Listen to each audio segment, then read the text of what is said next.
السلام علیکم ورحمۃ اللہ وبرکاتہ۔ رمضان کے روزے رکھنے کی فضائل اور رمضان کے روزے کب فرض ہوئے تھے اور رمضان کے مہینے کی فضائل، ہم ان سب تمام موضوع پر بیان سنانے جا رہے ہیں۔ آپ اس بیان کو پورا مکمل ضرور سنیے۔ قرآن مجید میں اللہ پاک ارشاد فرماتا ہے، یا ایھا الذین آمنوا کتب علیکم الصیام کما کتب علی الذین من قبلکم لعلکم تتقون۔ اے ایمان والو، تم پر روزہ فرض کیے گئے جیسے اگلوں پر فرض ہوئے تھے، کہیں تمہیں پرہیزگاری ملے، یعنی تقویٰ۔ سورہ بقرہ آیت نمبر 183۔ کتب علیکم الصیام، تم پر روزہ فرض کیے گئے۔ اس آیت کریمہ میں روزے کا فرضیت کا بیان ہے۔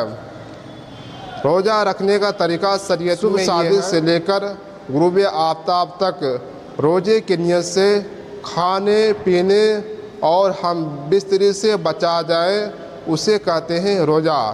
تفسیر صراط الجنان۔ روزہ بہت قدیم عبادتیں ہیں۔ حضرت آدم علیہ السلام سے لے کر تمام شریعتوں میں روزہ فرض ہوتے ہوئے چلے آئے ہیں۔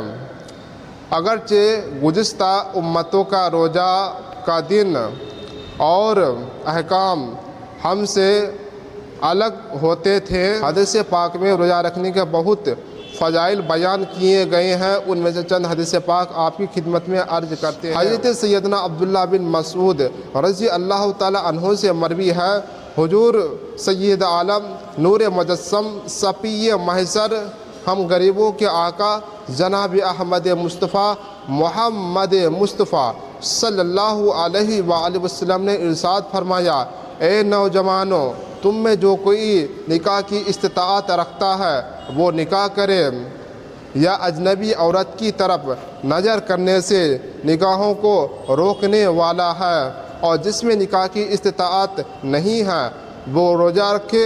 روزہ قطعی صحبت ہے، یعنی صحبت کو روکنے والا روزہ ہے۔ حوالہ صحیح بخاری شریف کتاب۔ آگے کی حدیث پاک سماعت کیجیے۔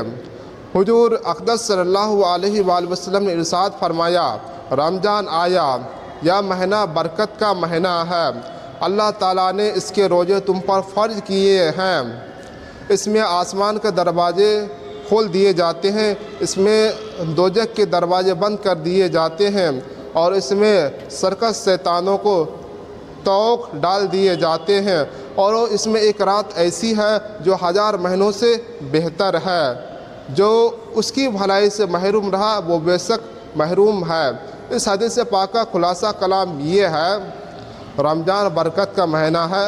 رمضان کے مہینے میں ہر مسلمان عورت پر رمضان کے روزے فرض کیے ہیں۔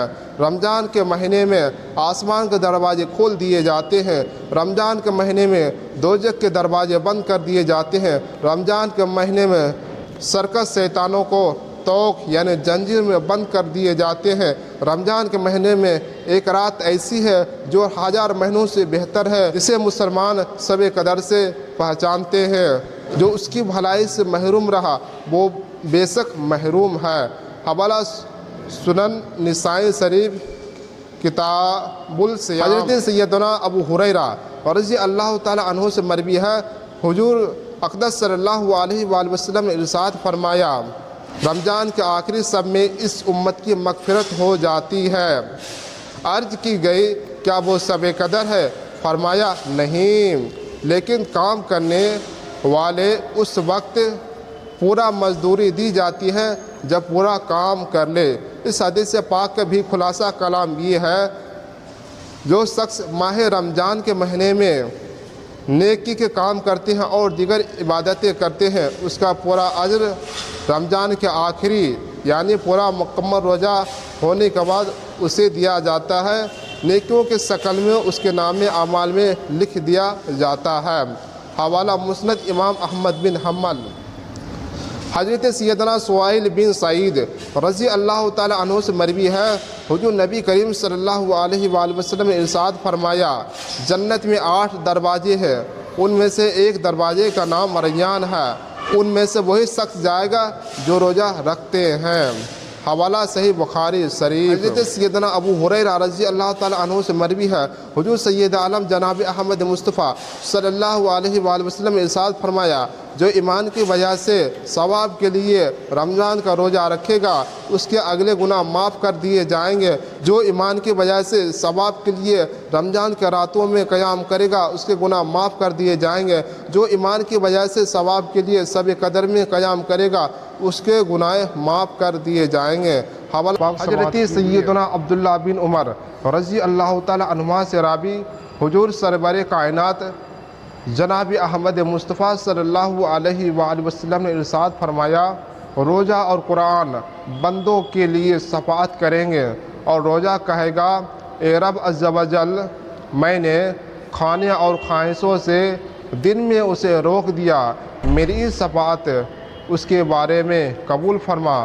اور قرآن کہے گا، اے رب عز و جل، میں نے اسے رات میں سونے سے باز رکھا، میری شفاعت اس کے حق میں قبول فرما۔ دونوں کی شفاعتیں قبول ہوگی۔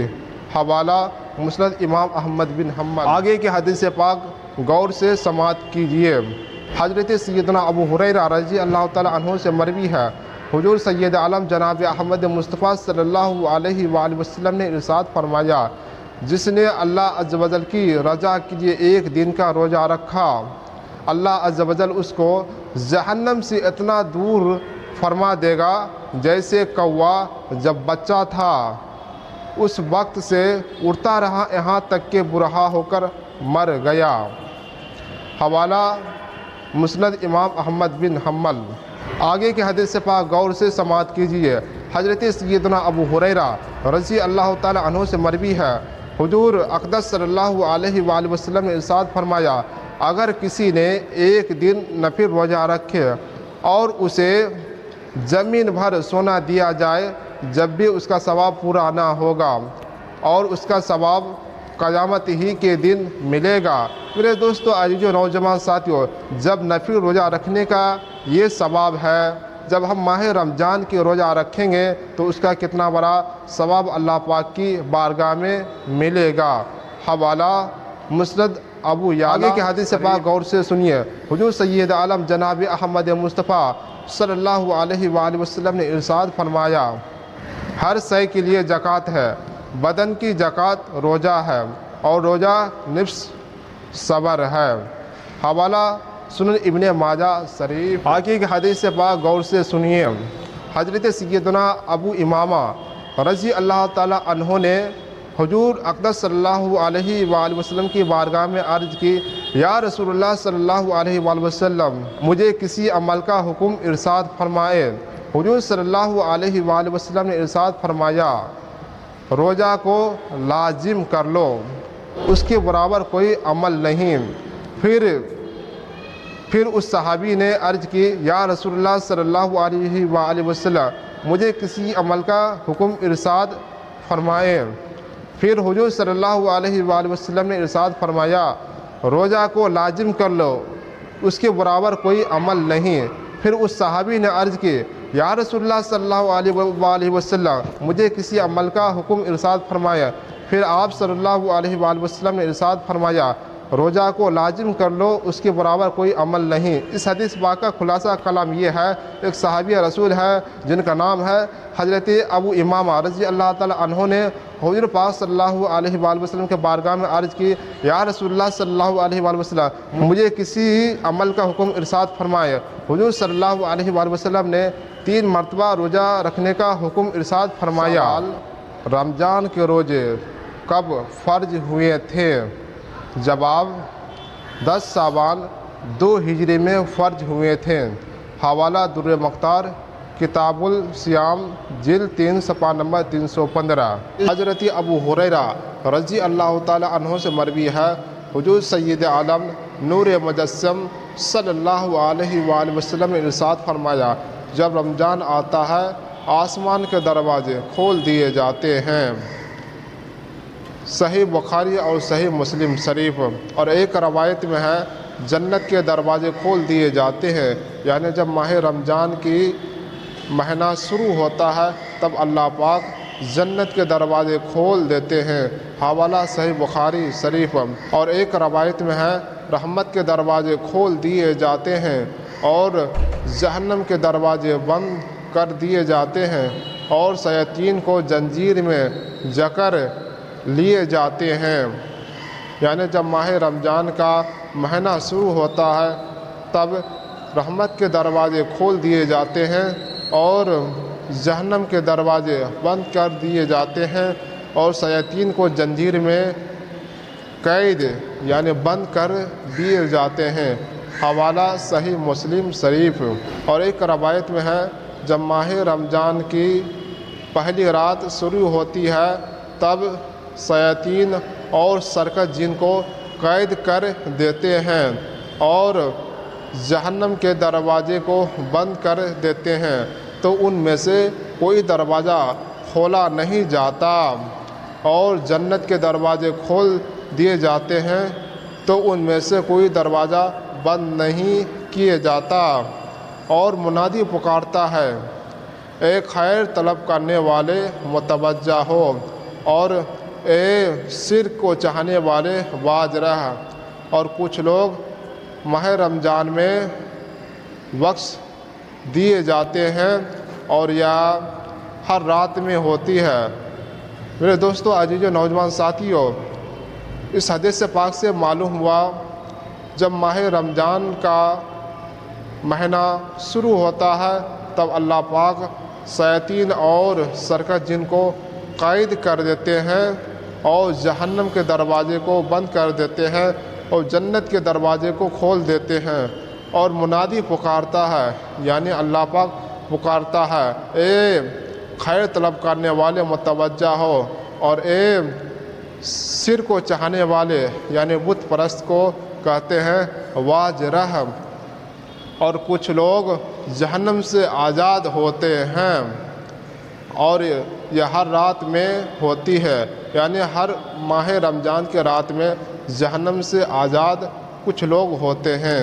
حوالہ صحیح جامع ترمذی شریف۔ حضرت ابن عباس رضی اللہ تعالی عنہما سے راوی حضور سید عالم جناب احمد مصطفیٰ صلی اللہ علیہ وآلہ وسلم جب ماہ رمضان آتا تب سب قیدیوں کو آزاد فرما دیتے اور ساحل کو عطا فرماتے، یعنی جب ماہ رمضان کا مہینہ شروع ہوتا ہے تب اللہ کے نبی جناب احمد مصطفیٰ صلی اللہ علیہ وآلہ وسلم سب قیدیوں کو رہا فرما دیتے اور ہر سائل کو کچھ نہ کچھ دے کر کے عطا فرماتے۔ حوالہ شعب الایمان شریف۔ حضرت ابن عمر رضی اللہ تعالی عنہما سے راوی حضور سید عالم جناب احمد مصطفیٰ صلی اللہ علیہ وآلہ وسلم نے ارشاد فرمایا جنت ابتدا سال سے سال آئندہ تک رمضان کے لیے آراستہ کی جاتی۔ جب ماہ رمضان کا پہلا دن شروع ہوتا ہے تب جنت کی پتوں میں سے عرش کے نیچے ایک ہوا حور عین پر چلتی ہے اور وہ کہتی ہے اے میرے رب تو اپنے بندوں میں سے ہمارے لیے صور بنا تاکہ ہم ان سے ٹھنڈک اٹھا سکے اور وہ ہم سے ٹھنڈک اٹھا سکے۔ حوالہ شعب الایمان شریف۔ آپ ہمارے اس بیان سے اتفاق رکھتے ہیں کہ ہم آپ تک صحیح علم دین پہنچا رہے ہیں تو آپ ہمارے اس بیان کو زیادہ سے زیادہ شیئر کیجئے اور ویڈیو کو سبسکرائب اور فالو اور لائک کیجئے تاکہ زیادہ سے زیادہ لوگوں تک پہنچ سکے۔ نیکسٹ ویڈیو میں ملتے ہیں۔ السلام علیکم ورحمۃ اللہ وبرکاتہ۔ میں محمد منصور قادری، خدا حافظ۔